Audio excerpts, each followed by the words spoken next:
দেখতে না পাইতো আপনি চোখে দেখেন, ভালো মানুষ দেখতেছেন সবকিছু, 4 টাকা এখানে কি জন্য দিতেন? এই ব্যবসা কবে তাই জালের ব্যবসা কবে দা ভাই? আপনার মনে হয়? আপনার দেখলে তো তাই মনে হয়, আপনার এটা মনে হয়? আপনারা দেখলে তো তাই মনে হয়।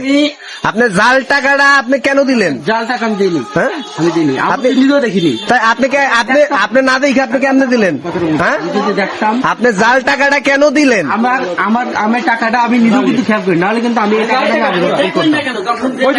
আপনি কি আপনি টাকা দিয়েছেন কোন হাত দিয়া? আপনি হাত দিয়ে দিয়েছেন না পাও দিয়ে দিয়েছেন টাকা? আরে ভাই হাত দিয়ে দিচ্ছি, তা হাত দিয়ে আপনি বুঝেন না এটা জাল টাকা? আমি তো খেয়াল করি না। আপনি খেয়াল করেন নাই কেন? এই লেনদেন কবে থেকে আপনি? এই জাল এই ব্যবসা কবে থেকে আপনি? কালীগঞ্জের টাকাটা আমি পৌঁছে দিচ্ছি। কালীগঞ্জ জাল দিচ্ছে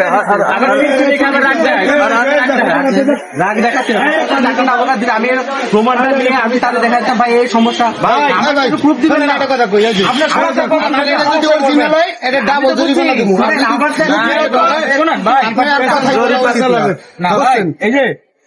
সবাই আপনার উচিত এটা হলো জাল টাকা, এটা যদি জাল টাকা যখন তখন ছিঁড়ে ফেলাম, শুনেন ব্যাংকে ছিঁড়ে দেয়, যেই পাবে এটা ছিঁড়ে দেওয়ার অনুমতি আছে। তারপরে তো আমি তার কাছে বলবো ভাই কোনো সুযোগ নাই, কোনো সুযোগ নাই, জাল টাকার কোনো সুযোগ নাই, জাল টাকা না কোনো সব জায়গায় লেখা ছিল, এগুলোকে সিরিয়াল লাগছে। জালের কোনো সুযোগ নাই।